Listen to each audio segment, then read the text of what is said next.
Hey everyone, welcome back to our channel.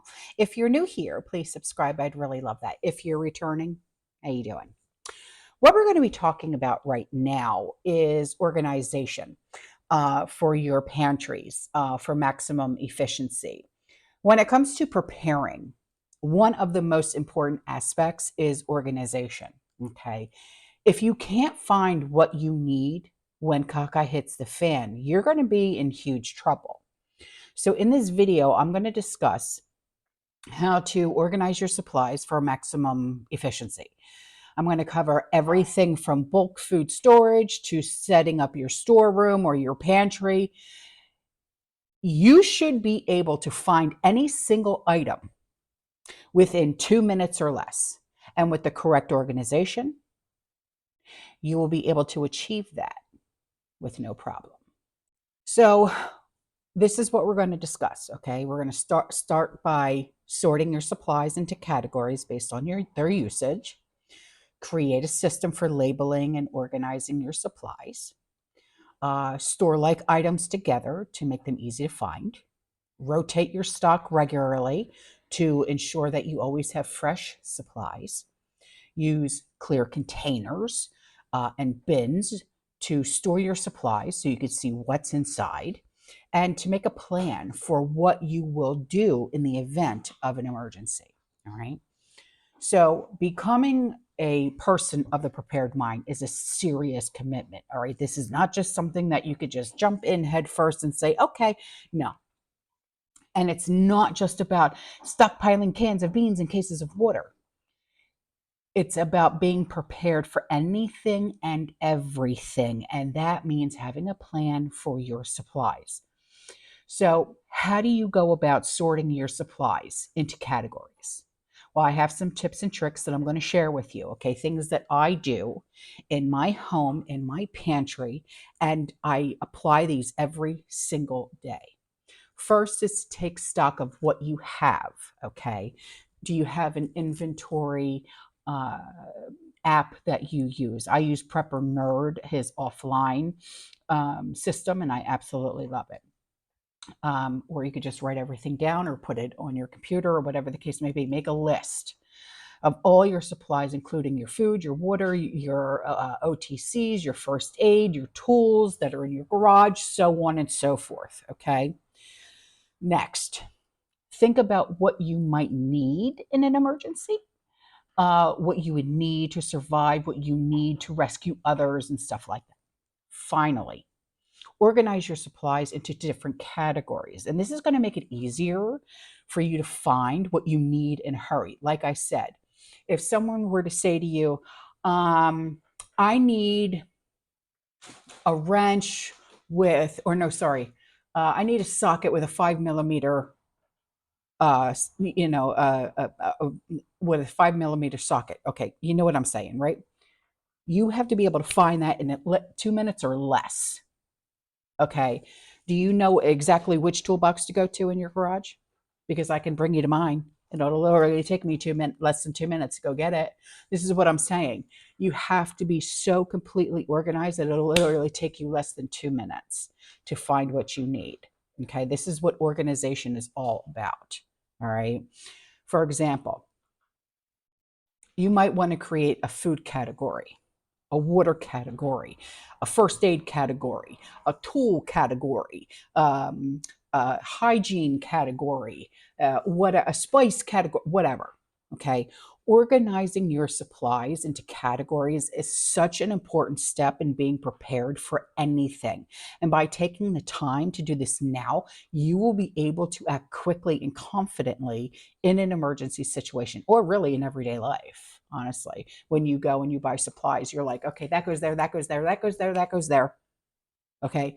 And you know exactly what you have because you're going to be filling in your gaps every time you go shopping. Or you're going to be like, you know what? We need this. And I want to start buying this because we can no longer get this. So let's replace it with this. Do you understand what I mean? So here are some examples for categories. Okay. Your food. Categorizing your food. One way to do this is to categorize your food according to type. For example, you might have a section for non-perishables, okay? Canned goods, dry goods, a section for perishable items like meat, dairy, a section for drinks and other beverages. This way, you can easily grab what you need in an emergency situation, okay? And then you should also consider organizing your food by expiration date. That way, you can use older items first and avoid having to throw out expired items. Finally, make sure you label everything clearly so that you can find what you need quickly in an emergency. By taking the time to organize your food, you can be sure that you are prepared for whatever comes your way. Now, I'm going to show you a picture, okay, of what I just did in my pantry just today, okay? And this is my spice pantry, okay? So take a look at this, just so you get an idea.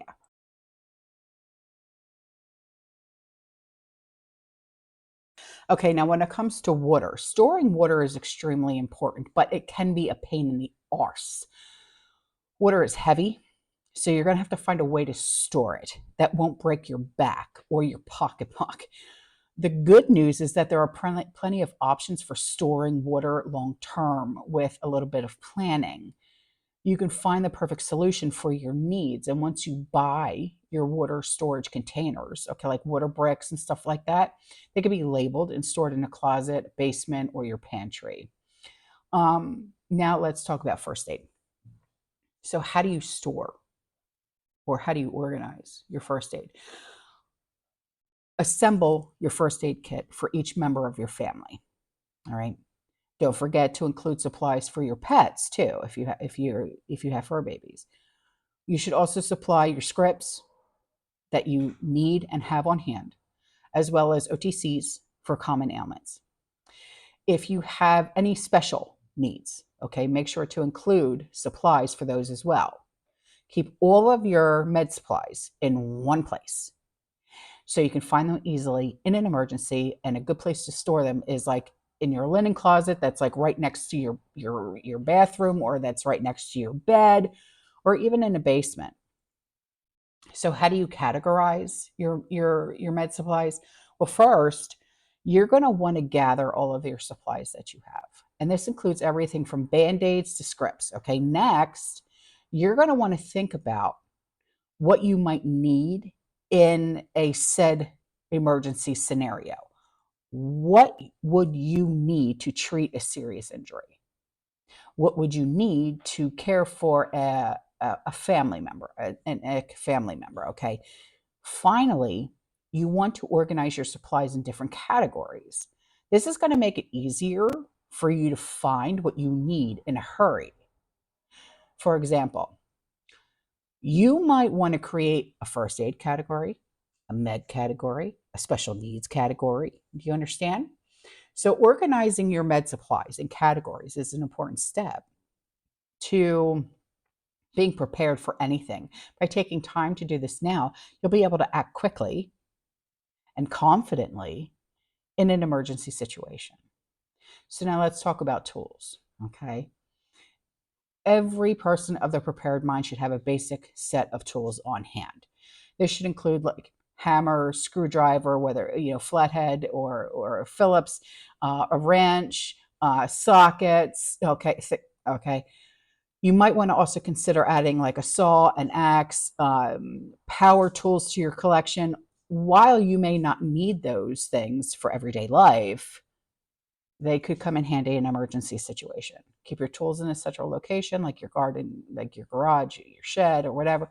That way, you'll always know where they are when you need them. Or if you're like me, you literally keep them bedside because you never know what the hell's going to break tomorrow, like your washing machine.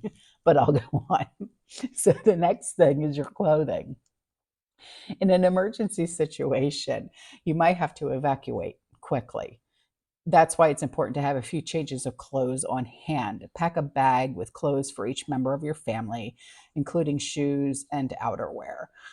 You should also pack an extra set of clothes just in case, and store your clothes in a central location, such as a closet or a dresser, and that way you can grab them quickly if you need to evacuate, or just put them, if you can, put them in the trunk of your car, right? So they're just there. Forgot about them. Oh, crap. They're there already. Right on. Let's go,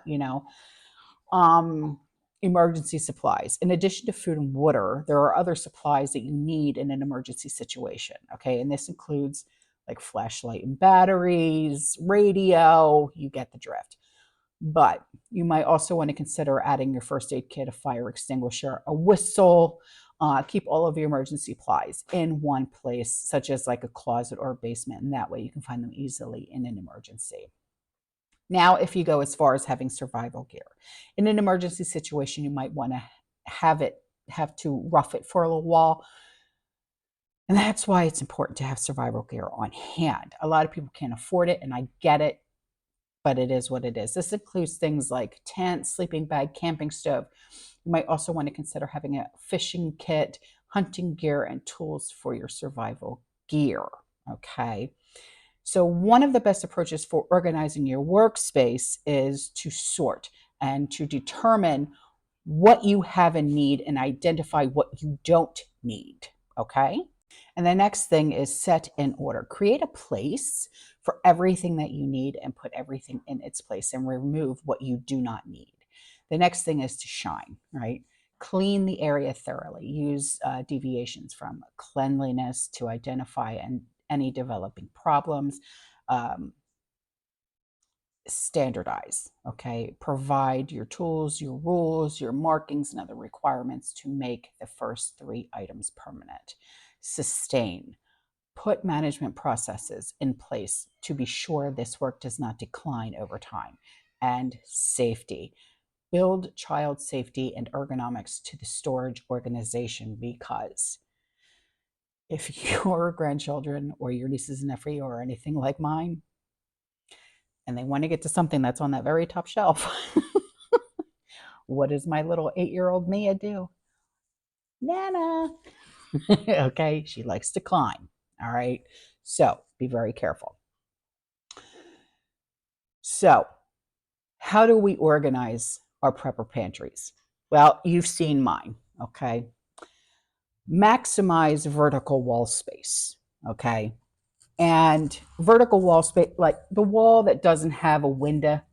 Okay, keep things off of the floor if at all possible. And I know this is difficult for a lot of us. I get it. Trust me. All right. Any item put on the floor is susceptible to damage from floor, ceilings, spills. In addition, a box on the floor is a flat surface that invites stuff to be put on top of it. All right. Use adjustable wall organizers, preferably see-through. This might be wire shelving, varying size, open bins. Renovating all storage areas in this category to provide the same shelving will likely require some expenses, but relatively small compared to the expected benefits. Okay. Determine the best supply locations for ease of use. Put the most used items at eye level or hand level. Okay. Allocate more space by more frequently used items to avoid frequent trips to central storage. Allocate more space for big items, less space for small items. Put like items together. Define an overall color coding scheme to group similar types of supplies. Affix sturdy but removable labels. In an emergency, you should be able to quickly see where the needed supply is. The label must be easily changed if supply item locations are changed. I'll show you what I use. Okay, so these are the labels that I actually use. A community member who owns a printing business made these for me, and her link is in the description box below. It actually says Autumn's Backyard Garden, and it has 2 lines on here, so you can write what it is, that you are storing. And, obviously you could put your dates on there. Okay. And then I also have, where are the other ones? Here they are. Then I also have, these kinds, okay, but I like these ones better because they easily remove and restick, okay. Um, but there's different kinds that you can use, but obviously I have my preferences, but you probably have your preferences as well. Um, for, for safety and ergonomics, put heavier items on the mid to bottom shelves, like your canning jars, right? Like it all depends on like how many shelves are on your shelving unit. Like my two big heavy shelves that hold 3,000 pounds, 5,000 pounds, the bottom three shelves are my canning jars, and then everything else is on top, right?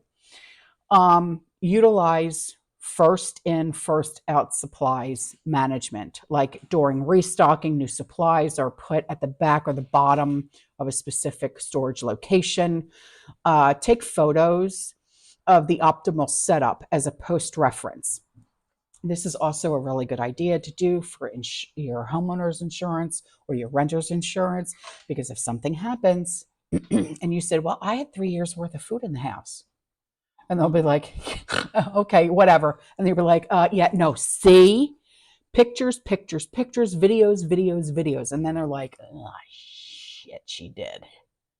So trust me when I tell you, take lots of pictures and video, okay? Um, and, take everything of the inside, the outside of the pantry, whatever the case may be. Also keep up to date printout of storage locations. This could be, this could tie to an automated inventory management system, like if you use Prepper Nerd like I do. So anyway, so by following these simple tips, you can be sure that your supplies are organized, they're ready to go. So when the time comes, you'll be prepared for anything and everything. Okay. So if you have any organizing tips and tricks for your supplies, put them in the comment section. Okay. All right, guys, I'm out of here. I will see you in the next one. You stay safe, you stay positive, you keep prepping. And as always, fearless. Ciao.